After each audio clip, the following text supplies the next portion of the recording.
대학교 4학년 때 교생 실습을 가게 되었습니다. 관악구 신림동에 있는 어느 중학교를 가게 되었는데요.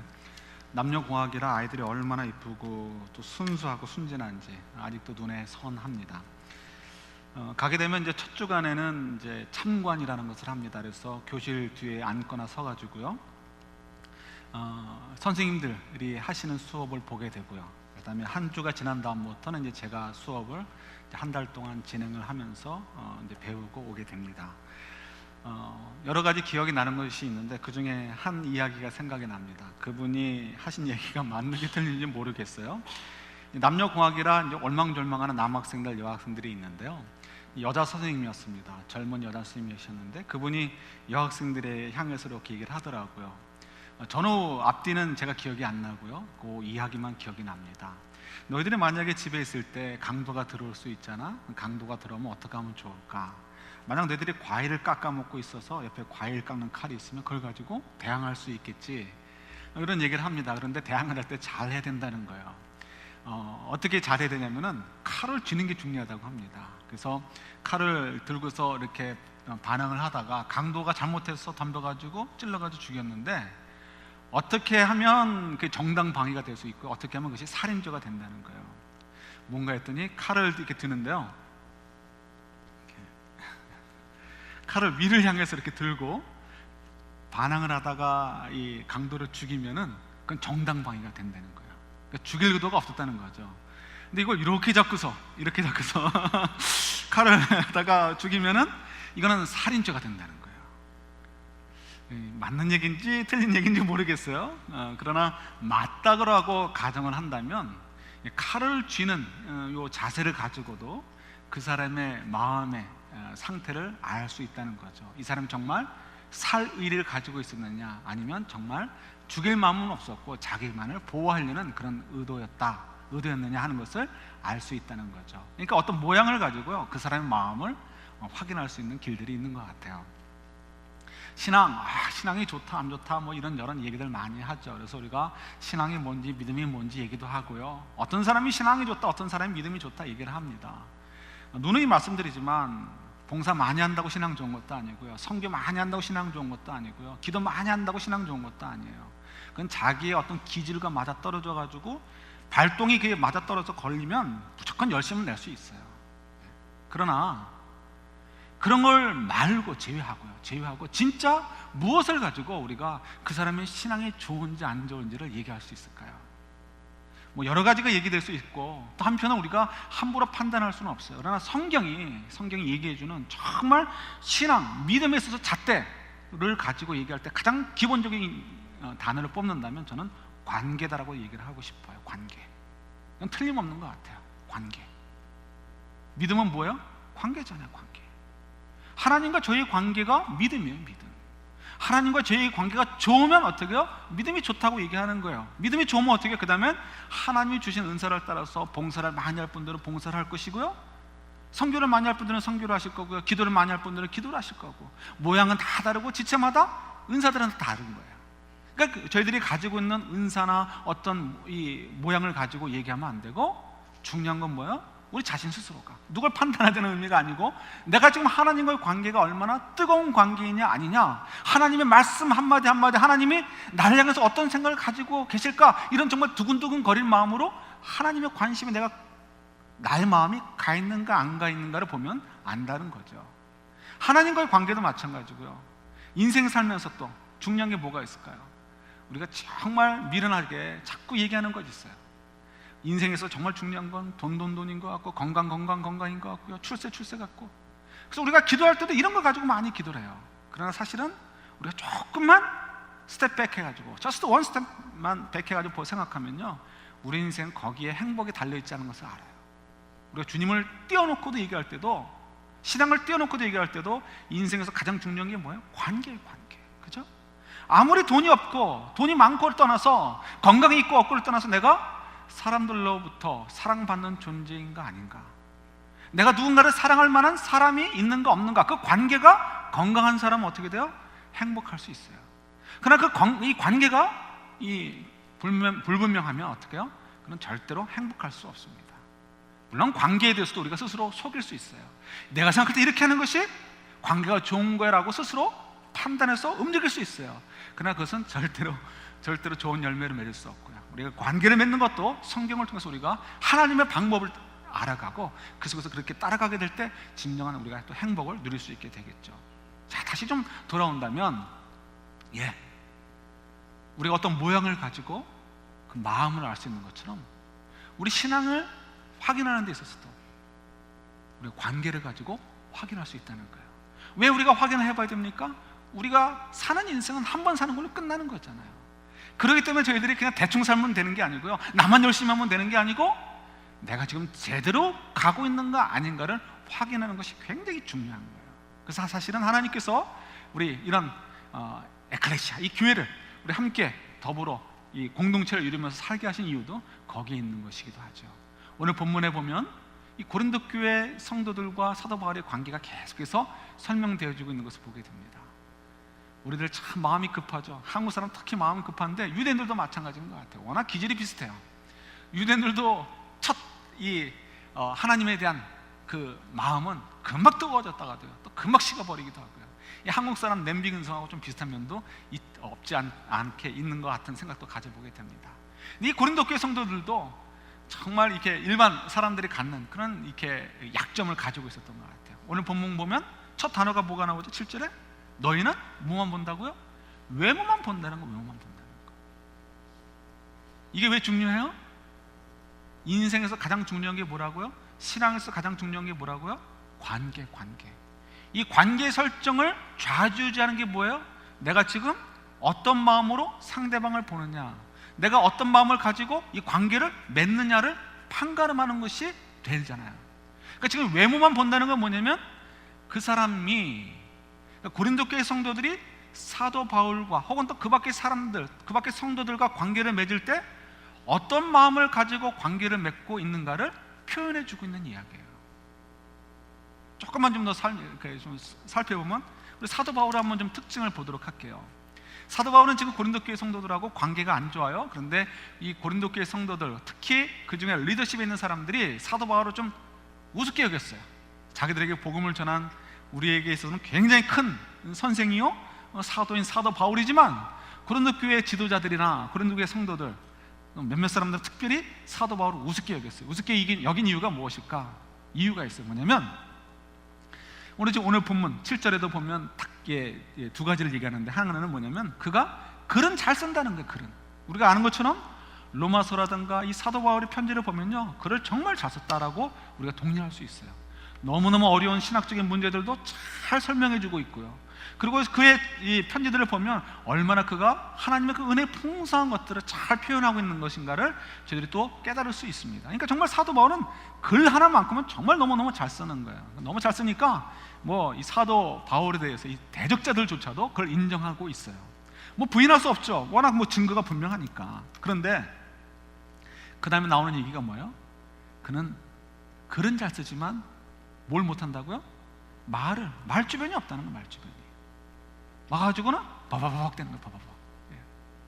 모르겠어요. 말 더듬이까지 했는지는 모르겠지만, 그러니까 오늘날로 얘기한다면, 야, 글은 잘 쓰는데 책은 정말 잘 썼던데 설교로 저렇게 얘기해, 저렇게 해. 아니면 우리 앞에서 얘기하는데 대표로 좀 성경 보고 해주세요. 아니면 우리에게 좀 좋은 얘기 해주세요 하는데 버벅 되는 거예요. 사람들 듣다가 졸아요. 짜증나요.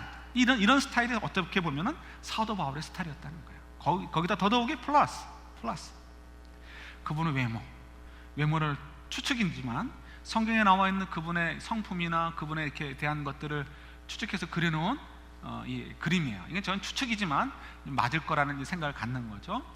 예수님처럼 인자 모습의 그런 모습들은 사도 바울에 대한 그림은 별로 없어요. 다 대부분 저렇습니다. 어때요? 여러분 보실 때 인자하게 생겼다, 넉넉하게 생겼다라고 생각하세요? 저분한테 가서 내 속사정을 얘기하면 아유 힘들지 이렇게 해줄 것 같으세요? 아니죠. 한마디 잘못하면 벌써 눈에 조금 심술궂은 모습도 있어 보이고, 그죠? 잘못 건드렸다면 큰일 날 것 같아요.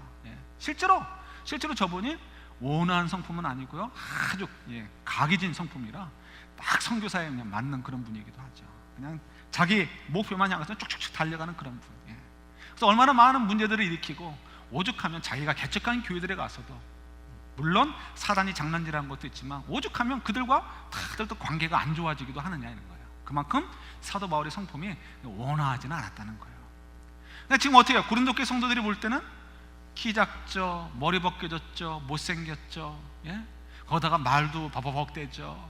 그 다음에 뭐 그냥 건강은 얼마나 약해요. 그러니까 뭐 비쩍 말랐는지 아니면 배만 볼록 나왔는지 모르겠지만 볼품 없어요. 볼품 없어요. 가난하죠.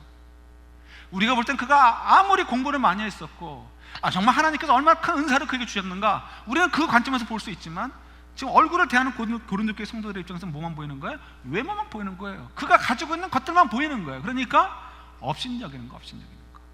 사도 바울이 우리 앞에서 폼 잡아? 뭘 가지고 우리 앞에서 폼 잡아? 우리한테 뭐 잔소리해? 뭘 가지고 우리한테 잔소리해? 이런 관계가 되었다는 거죠. 사도 바울이 얘기하는 거예요. 야, 너도 어떻게 외모로만 보느냐? 외모로만 판단하느냐? 너희가 원하는 것만 보려고 하고 너희들의 기준을 가지고 사람들을 판단하려고 하느냐? 그걸 지적하는 거죠. 너희들이 하나님의 자녀인 것을 아느냐? 그렇다면 다른 사람들도 하나님의 자녀인 것을 좀 인정해야 되지 않겠느냐? 예. 그걸 얘기해 주는 거예요. 다른 말로 표현한다면 고린도 교회 성도들이 하나님 주신 은사들이 많았고요. 그때 당시로서는 가장 잘 사는 도시, 신흥 이 도시에서 살고 있었지만 그럼에도 불구하고 그들은 뭐요? 신앙적인 부분에 있어서, 믿음의 부분에 있어서 실패하는 모습을 보여주고 있었다는 거예요. 사도 바울이 그걸 지금 지적하고 있는 거죠. 과연 고린도 교회 성도들이 그걸 몰랐을까요? 알죠. 머리로 알아요. 그러나 그것이 가슴으로 믿어지고 정말 그것이 확실하게 내 것으로 받아들이는 데는 어려운 과정이 필요하고 시간이 필요한 거죠. 근데 고린도 교회 성도분들이 거기에 넘어졌던 거예요. 성경 한 군데 제가 적어드린 거 있죠. 출애굽기 21장 2절이요.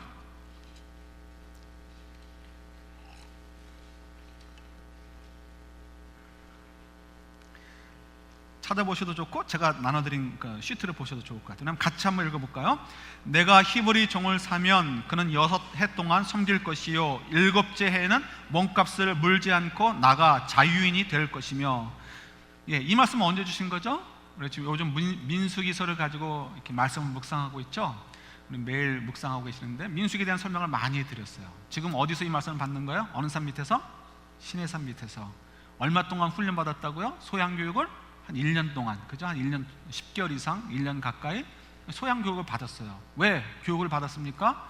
그들이 그 전까지는 하나님도 믿고 애굽의 신들도 믿고 짬뽕으로 신앙생활하고 하나님을 전적으로 의지하지 않았어요. 나는 하나님의 자녀다라는 의식도 부족했어요. 그런데 이제 어떻게 하나님이 그들을 끄집어내셔가지고 세계를 구원하기 위한 통로를 삼기 위해서 가나안 땅으로 인도하고 계셔요. 그러기 위해서는 어떻게 해요? 그들이 그 사역을 감당하기 위해서, 하나님 주신 사명을 감당하기 위해서는 어떻게, 뭐가 필요하죠? 땅이 필요한 거 아니에요. 땅은 상징이에요. 땅이 필요한 것이 아니고 그들에게 필요한 것은 하나님을 전적으로 믿고 의지하는 것이 필요해요. 그래서 그걸 훈련시키시는 거죠. 그러면서 그 과정에서 너희들은 이제 복합적인 거죠. 교육이 복합적인 거죠. 너희들은 하나님의 거룩한 백성이야. 너희들은 하나님의 거룩한 백성이야. 하나님의 거룩한 백성이야. 하나님의 거룩한 백성이야. 존귀한 신분의 자들이야. 이것을 계속해서 주입시키시고 교육시키시는 거예요. 왜요? 내가 하나님으로 말미암아 얼마나 고귀한 존재로 변화되었다는 것에 대한 자신감이 없으면 우리가 어떻게 복음을 전하겠어요? 그죠? 아무것도 내세울 게 없잖아요. 그러니까 하나님께서 그들이, 이스라엘 백성들에게 정말 중요한 것은 그들이 얼마나 고귀한 존재가 되었는가를 깨닫는 것이 정말 소중하다는 것을 아시고 그걸 자꾸 교육하시는 거죠. 그 중에 한 부분이에요. 이스라엘 백성들이 처음에는 어땠습니까? 전부 다 동일한 출발 선상에서 뛰어가는 선수들과 같아요. 그러나 출발을 하게 되면 어떻게 됩니까? 결국 개인적인 능력에 따라서 이 다른 결과를 낳을 수밖에 없어요. 처음엔 전부 다 자유인의 신분으로 출발합니다. 가진 것들도 다 비슷비슷해요. 가난했겠죠. 모든 사람들이 어쩌면 100평씩의 땅에서 농사를 하는 것처럼 그렇게 출발을 합니다. 그러나 여러분 아시는 것처럼 개인마다 은사가 다르고 능력이 달라요. 어떤 사람은 좀 더 지혜롭고 어떤 사람은 덜 지혜로워요. 어떤 사람은 좀 더 육체적인 건강이 있고 어떤 사람은 좀 건강이 약해요.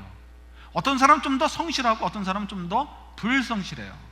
똑같이 100평의 땅에다가 논농사를 줘도 어떻게 되겠습니까? 지혜롭고 성실하고 건강한 사람은 그 100평의 땅에서 10가마를 끄집어낼 수 있어요. 그러나 좀 불성실하고 지혜롭지 못하고 건강도 약한 사람은 어떻게 해요? 100평이 똑같은 땅에서 한 가마도 제대로 못 소출할 수 있어요. 그것이 1년 지나고 2년 지나고 3년 지나고 시간이 가면 갈수록 어떻게 할까요? 빈부격차는 커지겠죠. 그러면 이 가난한 사람은 결국은 먹을 것이 없어서 뭘 팔아야 돼요? 땅을 팔아야 되는 거예요.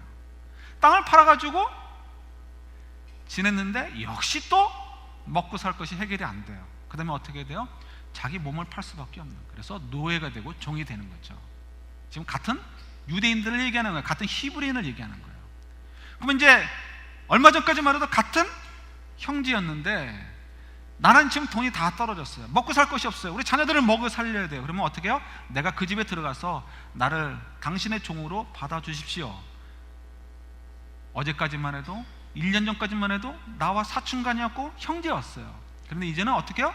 나를 종으로 받아줘서 내가 당신을 위해서 일하고 그것으로 우리 자녀들을 먹여 살리게 해 주십시오라고 부탁할 수밖에 없는 거예요. 뭐 얼마든지 그럴 수밖에 없는 거죠. 그게 사회니까. 하나님이 그것까지 인정해 주시는 거예요. 그런데 뭐라고 전제를 까십니까? 그렇게 하는 거 좋다는 거예요. 그러나 6년이 지난 다음에는 6년까지는 그렇게 봉사하지만 6년이 지난 다음에 어떻게 하라고요? 종으로 왔던 형제를 놓아주라는 거예요. 아무 조건 달지 않고 그를 풀어주라는 거예요. 왜요? 그들은 종으로 살 사람들이 아니고 뭐라고요? 나와 동일한, 우리와 동일한 하나님의 거룩한 백성이다, 존귀한 존재들이라는 것을 잊지 말라고 하시기 위해서 이것을 명령을 하시는 거죠. 이건 아무에게나 적용하는 게 아니에요. 누구에게만? 같은 유대인들끼리만, 히브리인에게만 적용되는 거예요. 다른 이방인들은 한번 종이 되면 평생 종이 되는 거예요. 그건 다른 이야기입니다. 그러나 같은 히브리인끼리는 그렇지 하지 말라는 거예요. 이유는 뭘 기억하도록 하고 있어요? 우리는 지금 누구라고요? 하나님의 거룩한 존귀한 존재들이다, 하나님의 거룩한 자녀들이라는 것을 기억하도록, 잊지 않도록 하기 위해서 이것을 요구하시는 거죠. 유대인들이 그렇게 똑똑한데 노벨상을 휩쓰는 자들인데도 불구하고 이들이 이것을 순종하지 못했어요. 왜 그랬을까요? 이유는 몰라서가 아니에요. 머리에서 몰라서가 아니고 가슴으로 받아들이지가 않기 때문에 그런 거예요. 아, 정말 우리가 하나님의 거룩한 존재들이다, 존귀한 존재들이라는 것을 머리로는 믿는데 가슴으로 믿어지지 않는 거예요. 그러니까 어떻게 해요? 그 말씀을 순종하지 않습니다. 그러니까 결국 이스라엘 백성들이 실패할 수밖에 없는 거죠. 그래서 저희들이 머리로 알고 있는 것과 마음으로 아는 것은 차이가 있구나 하는 것을 느끼게 됩니다. 어저께 어느 목장 모임에 같이 조인했다가 아주 참 은혜로운 얘기를 들었어요. 우리 그 찬양 가운데 너무 잘하시는 찬양 있죠. 당신은 사랑받기 위해 태어난 사람, 이민섭 목사님이란 분이 이제 만드셨대요. 근데 이분의 이야기를 이제 듣고서 어저께 밤에 가서 이렇게 인터넷 찾아보니까 간증이 마침 있어서 들어보게 되었습니다. 이분 소개를 조금만 하면은, 이분이 이제 아마 이 음악적 재질이 있었던 것 같아서 작곡을 하기 시작이 되는데, 그 전에 이 젊었을 때부터, 그러니까 고등학생 때부터 그렇게 자살이 하고 싶었대요. 남들보다 이렇게 가난한 집에 살았던 것도 아니고 부모님들이 충분히 서포트 해주는 그런 가정에서 살았는데 이상하게 삶이 이렇게 어렵고 힘들다 하는 생각이 들더래요. 그래서 늘상 생각했던 게 뭐냐면 자살 여행을 그렇게 생각을 했대요. 언제 어떻게 자살할까 이런 생각을 했다는 거죠. 그러다가 이제 대학을 가고요, 뭐 신학교도 가게 되었는데 그 와중에 이제 어느 이제 그 친구들의 생일을 축하해주기 위해서 생일 축하곡으로 이 저희들이 귀하게 부르는 찬양, 당신은 사랑받기 위해 태어난 사람이라는 찬양을 이제 만들게 되었다고 합니다. 근데 이게 이분도 천재 기질이 있는지 만들 때 굉장히 쉽게 만들었다는 거예요. 딱 세 토막으로 나눠서 얘기하던데, 첫 토막, 3분의 1 부분은 첫날 샤워하다가 생각이 나가지고 만들고요. 그 다음에 친구 집에 가는 도중에 또 생각이, 영감이 떠올라서 또 이제 곡을 만들고요. 마지막으로 또 샤워 한 번 더 하다 나머지를 이제 작곡을 했다는 거죠. 그래서 이 샤워하다가도 이제 되는 거예요, 그렇죠? 이 곡을 만들었는데 중요한 것은 이분이 이 곡을 만들고 나서도요, 유명해졌잖아요. 곡을 만들어서 찬양 가서 해주고 또 찬양 인도자가 돼가지고 찬양을 인도하고는 집에 돌아와요. 집에 들어가는 피곤한 몸을 가지고 들어와서는 하는 기도가 뭐였냐면, 하나님 저 빨리 죽여주세요, 죽여주세요, 이렇게 기도했다는 거예요. 왜 이렇게 사는 게 힘들었는지 몰랐다는 거예요. 그래서 머리로는 믿어진다는 거예요. 내가 정말 하나님의 사랑을 받고 있고 하나님의 사랑을 받고 이 땅에 태어났다 믿어지는데 이 가슴으로 안 믿어지더라는 거예요. 그래서 자기 고민을 친구들은 아니까 친구들이 그렇게 얘기했다는 거야. 야, 너 지금 죽으면 안 돼. 왜? 그랬더니 야, 사람들이 나중에 당신은 사랑받기 위해 태어난 사람 이 곡 좋은데 이거 누가 만들었지? 물으면 그 사람 자살했어. 이렇게 하면 큰일 나지 않느냐? 그러니까 넌 죽으면 안 돼. 이렇게 얘기했다는 거예요. 친구들이 이제 뭐 시어레스게 받아들여가지고 그렇게 얘기를 했겠죠. 그렇게 6년 7년이 지난 다음에 그렇게 6년 7년이 지난 다음에 어느 날 그가 일기를 쓰는데, 일기를 쓰는 과정에서 자기가 자기에게 쓰는 거잖아요. 쓰는데 어느 순간인가 하나님께서 자기에게 그 글을 통해서 말씀해 주신다는 생각이 딱 들어오더라는 거예요. 야, 이거 지금 하나님 나에게 말씀해 주는 거다. 그래서 가만히 생각해 보니까 하나님께서 뭐 환상으로도 보여주시겠지만 이런 방법으로도 나에게 생각으로도 글로로도 말씀해 주시는구나, 이게 느껴지고요. 그 다음에 그 크신 하나님께서 야, 나 같은 사람에게도 말씀해 주시네, 이게 믿어지더라는 거예요. 그러니까 거기서 인격적인 만남이 시작되는 거죠. 그 다음부터 하나님과의 관계가, 인격적인 관계가 성립되니까 머리로만 알았던 것이 어떻게 해요? 밑으로 내려와서 가슴으로 믿어지는 거예요. 그 다음에는 찬양을 하고 집에 들어와서 하나님 빨리 죽여주세요라고 기도했던 내용들이 어떻게 바뀌어져요? 이제 그런 기도가 사라지게 되는 거죠. 너무 좋고 너무 감사한 거예요. 무엇 때문에? 마음으로 믿어지니까. 여러분, 모양을 보면, 어떤 삶의 모양을 보면 그 사람이 잘 살고 있는가 안 살고 있는가, 마음에 무엇을 품고 있는가를 알 수가 있어요. 그죠?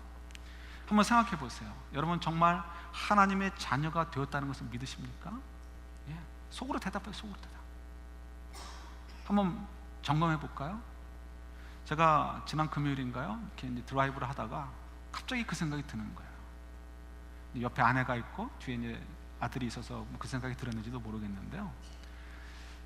어차피 하늘나라 가면 다 만날 사람들이잖아요. 지금도 같이 살지만, 그죠? 하늘나라 가면 지금보다 더 친해지겠죠. 지금은 내 와이프고 내 아들이지만 그래도 어떤 면에서 또 남남이기도 하잖아요. 근데 하늘나라 가면 이 관계가 더 깨어져 가지고 더 말할 수 없는 깊은 관계로 성립이 되겠죠. 야, 그때 되면 어떨까, 그런 생각을 가져보았어요. 그러면서 슬쩍 그런 생각이 드는데 어떤 생각이 드냐면요, 예수님께서 친근하게 다가오시는 거예요. 친근하게 다가오셔가지고 저를 툭 치시면서 임마, 너 잘 살다 왔어? 이렇게 물으실 것 같아요. 지금 잘 살다 왔어 할 때는 뭐와 대해서 제가 연관해서 생각하겠어요? 관계. 네, 제가 나름대로 나름 열심히 살다 왔어요. 주님이 그때는 눈을 탁 저랑 마주치면서 너 정말 최선을 다해 살다 왔어? 음성이 들리는 것 같은데 갑자기 탁 막히는 거예요. 왜 막히냐면 제가 정말 아버지로서 아들에게 최선을 다했을까? 내가 아내에게 최선을 다했을까? 내가 나와 함께 신앙생활하고 인생을 함께 살아가는 성도분들에게 최선을 다했을까? 이건 목사로서가 아니에요. 함께 성도로서 내가 최선을 다했을까? 내가 자녀로서 내 부모님이든 또 처가댁의 부모님들에게 최선을 다했을까? 도덕적인 개념이 아니고 하나님 나라의 관념으로 얘기하는 거예요. 무서워지고요. 탁 막히면서 아니구나 하는 생각이 덜컹 들더라고요. 그러면서 느껴지는 게 있어요. 내가 볼 때는 지금 제 아들에게도 할 만큼 하는 것 같고, 제 아내한테도 물론 부족하지만 할 만큼 한다라고 생각하는지 모르고, 제가 뭐 성도분들에게 또 혹은 또 부모님들에게 할 만큼 한다라고 할지 모르지만 그건 내 생각이고 하나님의 관점에서는 그게 전혀 아니구나 하는 게 너무 분명하게 들어오는 거예요. 전혀 다른 차원의 이야기구나 하는 것이 딱 느껴지는데 그때 정말 숨이 탁 막히는 것을 느껴보았어요. 저희들이 잘 아시는 말씀이었죠. 우리 한 군데만 더 찾아볼게요. 우리 마태복음 22장 찾아볼까요? 너무너무 잘 아시는 말씀. 마태복음 22장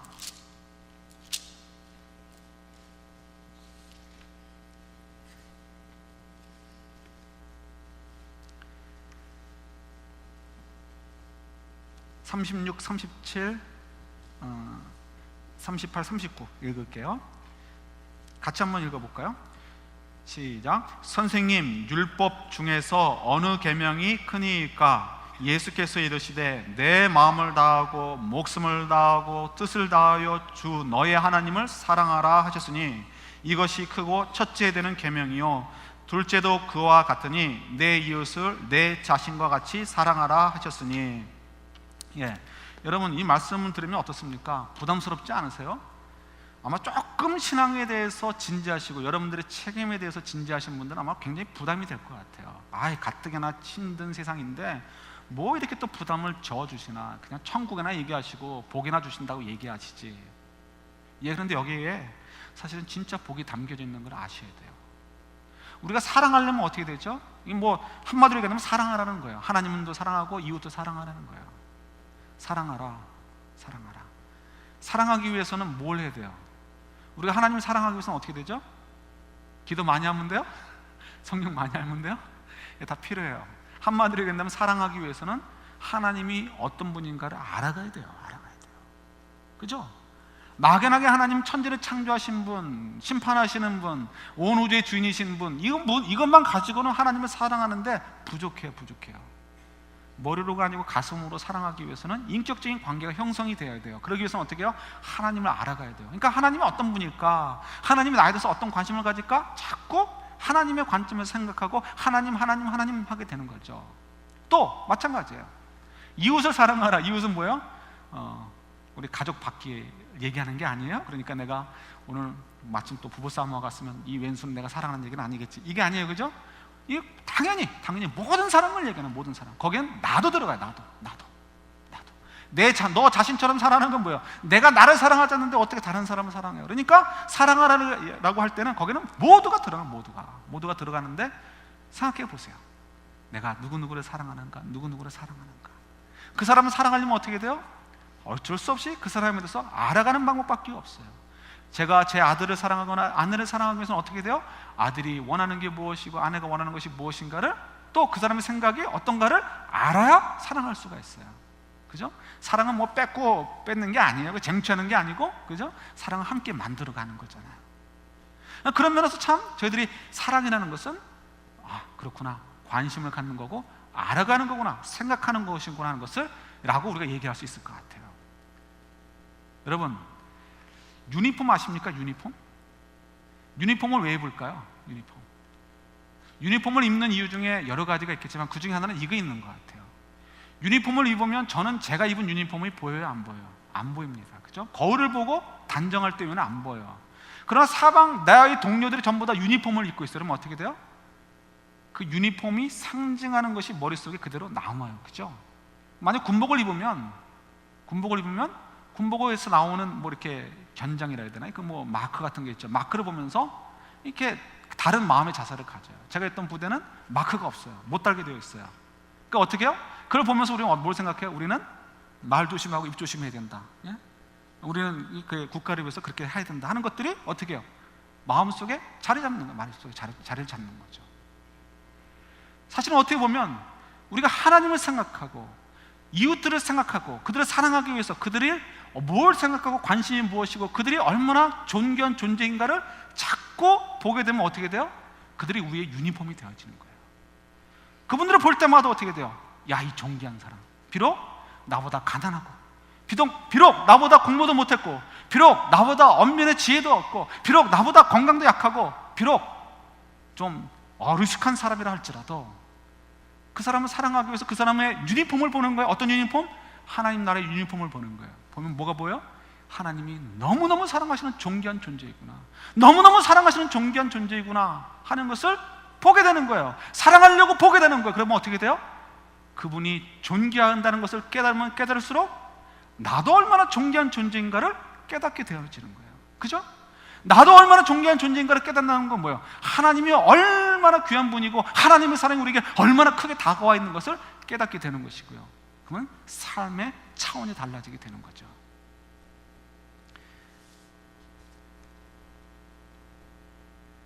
세상 사람들이 기독교인들을 보면서 별로 기대를 안 해요. 요즘은 기대를 안 한 건 좋은데 심지어는 개독교라고 얘기하면서 우리들을 사실은 조롱하는 면이 있습니다. 우리 억울한 면이 있긴 있지만 사실은 우리에게도 책임이 있어요. 너무 그동안 우리가 하나님의 자녀다라고 고백하고 우리가 정말 전능하신 하나님의 자녀가 되었음을 고백하면서도 하나님 나라에 산다고 고백하면서도 고린도 교회 성도들처럼 너무 외모로 판단하고 살 때가 얼마나 많이 있습니까? 저 사람이 남긴 업적이 무엇인가? 저 사람이 말을 얼마나 잘하는가? 가지고 있는 힘이 얼마나 많은가? 적은가? 이걸 가지고 저희들도 모르게 판단할 때가 있죠. 또 그것만이 아니죠. 그 외모를 가지고 판단한다고 할 때는 모든 걸 포함해요. 나와 얼마나 경쟁 관계에 있는가? 저 사람이 죽어야 내가 돋보일 텐데, 예? 이런 생각들.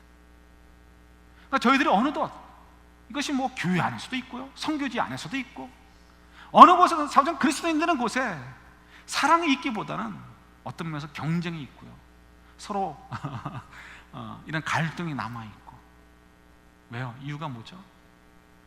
우리가 말로는 믿음 좋은 것처럼 하지만 실제로는 우리가 우리의 모양을 봐가지고 우리 마음이 정말 하나님을 향해서 있는지, 정말 머리로만 믿는 것이 아니고 가슴으로부터 하나님을 정말 사랑하는 그 마음이 있는지 없는지 구분이 안 되는 상태로 우리가 살고 있기 때문에 그래요. 저희들이 늘 고백하는 것처럼 하나님께서 예수님을 이 땅에 보내신 것처럼 저희들도 우주를 가르고 이 땅에 보내셨어요. 보내신 이유는 뭐예요? 사랑받기 위해서 태어났고, 배부르고 등 따시되게 살다가 사랑 마음껏 받다가 죽어라, 천국으로 와라, 이거예요? 아니죠.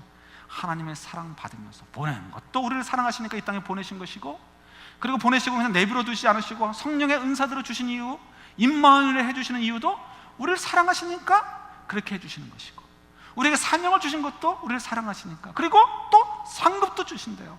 그것도 우리를 사랑하시니까. 우리 이런 사랑의 관점에서 우리 인생을 돌아보시면서요, 우리 인생을 조금씩 체인지해 갔으면 좋겠어요. 우리 배우자를 볼 때, 남편과 아내를 볼 때 애땀이 산다 이런 얘기가 안 나왔으면 좋겠어요. 마음으로도. 내가 시간 거꾸로 가면 내가 다른 사람이랑 결혼하지, 이런 생각 안 했으면 좋겠어요. 예? 말도 안 되는 생각해서 뭐해 그거. 아무 생각하지 마시고, 하나님이 얼마나 나를 사랑하시면 이 사람을 나에게 허락하셨을까? 하나님이 얼마나 나를 사랑하시면 이 자녀들을 나에게 허락하셨을까? 하나님 나를 얼마나 사랑하시면 옆에 앉아있는 우리 성도들을 나에게 허락하셨을까? 하나님이 이 존귀한 자들, 저 하늘나라에서 고귀하게 여겼던 천사들로부터 대접을 받던 이 영혼들을 이 땅에 보내셔가지고 나와 함께 이 한 인생을 같이 살게 하셨네. 얼마나 귀한 존재들인가. 우리가 또 하늘나라에 가면 만나게 될 영원한 나의 참된 벗, 나의 참된 가족들, 나의 참된 형제 자매들, 이런 관점으로 저희들이 보고요, 가족들도 사랑하고 성도들도 사랑하고, 이런 관점을 가지고 죽어가는 영혼들을 좀 사랑하고요. 그래서 개독교가 좀 시간이 걸리겠지만 다시 기독교로 바뀌고요, 얘네들 정말 그리스도인들이다, 얘네들 정말 하나님의 백성들이다, 이런 얘기를 회복하는 그날까지 저희들이 정말 하나님과의 관계, 성도의 관계를 잘 만들어가면서 이 사랑의 꽃을 피워가고 참된 믿음의 고백을 이루어가는 저희들이 될 수 있기를 주님의 이름으로 축원합니다. 같이 기도하겠습니다.